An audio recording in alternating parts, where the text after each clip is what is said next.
Government কিংবা non government, আপনি যে চাকরির প্রস্তুতি নেন না কেন, সেই চাকরির প্রস্তুতিতে আপনাকে কোন কাজগুলো করলে আপনার একটা পূর্ণাঙ্গ প্রস্তুতি হবে এবং যে কোনো পরীক্ষা দিলে আপনি টিকবেন। আজকে আমি সেই স্পেশাল টিপসটি আপনাদের মাঝে শেয়ার করব।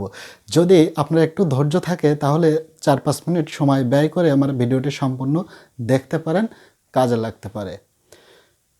চাকরির পরীক্ষা এমন একটি পরীক্ষা যেখানে লক্ষ লক্ষ প্রতিযোগী, সেই লক্ষ লক্ষ প্রতিযোগীকে টপকিয়ে কিন্তু আপনাকে সামনে আগাতে হবে। তার জন্য কি করতে হবে, আপনাকে একটা সুন্দর প্রিপারেশন নিতে হবে। এই সুন্দর প্রিপারেশন নেওয়ার ক্ষেত্রে বিসিএস বলেন, শিক্ষক নিবন্ধন বলেন, প্রাইমারি বলেন বা আদার্স যতগুলো জব আছে যেখানে প্রতিযোগিতার মাধ্যমে ক্যান্ডিডেট সিলেক্ট করা হয় বা চাকরি দেওয়া হয়, সে সকল জায়গায় ভালো করতে হলে আপনাকে 4টা বিষয় ফলো করতে হবে। আজকে আমি এই 4টা টিপস আপনাদের মাঝে শেয়ার করব বা 4টা বিষয় সম্পর্কে অবহিত করবো। এই 4টা বিষয় যদি আপনি রপ্ত করতে পারেন তাহলে আপনাকে কোনো চাকরির পরীক্ষায় কেউ পিছিয়ে দিতে পারবে না।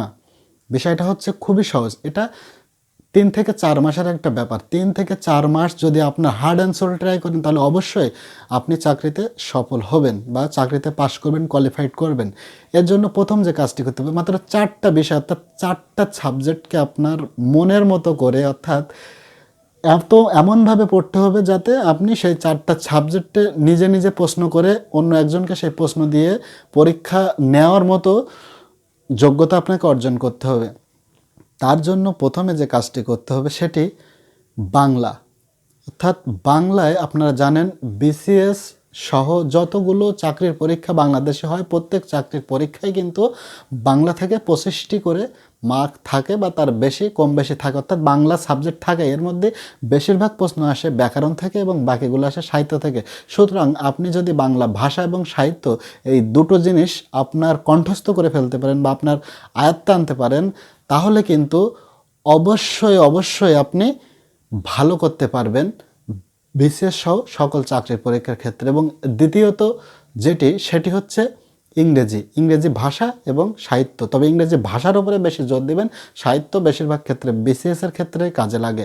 সুতরাং আপনি যদি এই ভাষা এবং সাহিত্য, ইংরেজি ভাষা এবং ইংরেজি সাহিত্য দুটো বিষয় আয়ত্তে আনতে পারেন এবং 3 নম্বরে যে বিষয়টি সেটি হচ্ছে যে সাধারণ জ্ঞান, বাংলাদেশ বিষয়াবলী এবং আন্তর্জাতিক বিষয়াবলী। এটা আপনাকে প্রতিনিয়তই কন্টিনিউ পড়ে যেতে হবে, অর্থাৎ নিজেকে আপডেট রাখতে হবে চলতি বিশ্বে কখন কী ঘটছে সে বিষয় সম্পর্কে।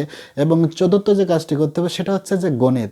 অর্থাৎ আপনি যদি প্রত্যেক দিন 1টি ঘন্টা করে গণিতের জন্য ব্যয় করেন, 6 মাস পরে আপনি দেখবেন আপনি নিজেই গণিতের বস হয়ে যাচ্ছেন। এতে লাগবে না আপনার কোনো কোচিং, লাগবে না কোনো প্রাইভেট টিউটর। আপনি নিজেই আপনার জন্য যথেষ্ট যদি একটু সময় ব্যয় করেন, একটু মনোযোগী হন।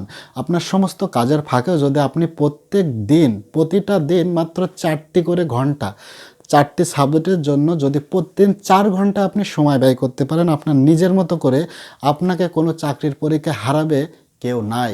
আপনি সমস্ত প্রতিযোগীকে টপকিয়ে আগে যাবেন, এটাই বাস্তবতা। আপনি বিশ্বাস করুন বা না করুন, এটাই বাস্তবতা।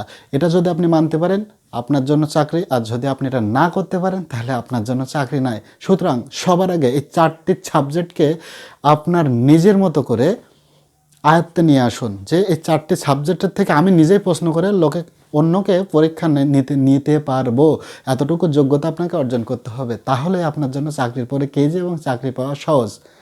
হ্যাঁ, ভিডিওটি এতক্ষণ কষ্ট করে দেখছেন, কিন্তু আমার এই কথাটা মনে রেখে 4টি সাবজেক্টে যে আপনি বস হন, আপনি হবেন চাকরি প্রত্যাশীদের বস। অর্থাৎ চাকরির বাজারের বস হবেন আপনি যদি 4টি সাবজেক্টের বস আপনি হতে পারেন।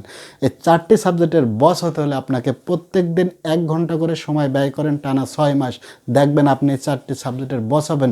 যদি না হন আমার কাছ থেকে মিলাই নিন। হ্যাঁ, যদি না হন আপনি বস, আমার কাছ থেকে মিলাই নিন। একটু কষ্ট করুন, বিনিয়ে পয়সায় আপনার চাকরি হবে। ভালো যদি লাগে চ্যানেলটা সাবস্ক্রাইব করেন, আর যদি ভালো না লাগে প্রয়োজন নাই। এবং যদি ভালো লাগে তাহলে একটা লাইক করেন, আর যারা অলরেডি সাবস্ক্রাইব করেছেন তাদেরকে অসংখ্য ধন্যবাদ। এমন সুন্দর সুন্দর ভিডিও পেতে চ্যানেলটির সাথে থাকুন। ভালো থাকবেন সবাই, দেখা হবে বা কথা হবে পরবর্তী ভিডিওতে। ধন্যবাদ।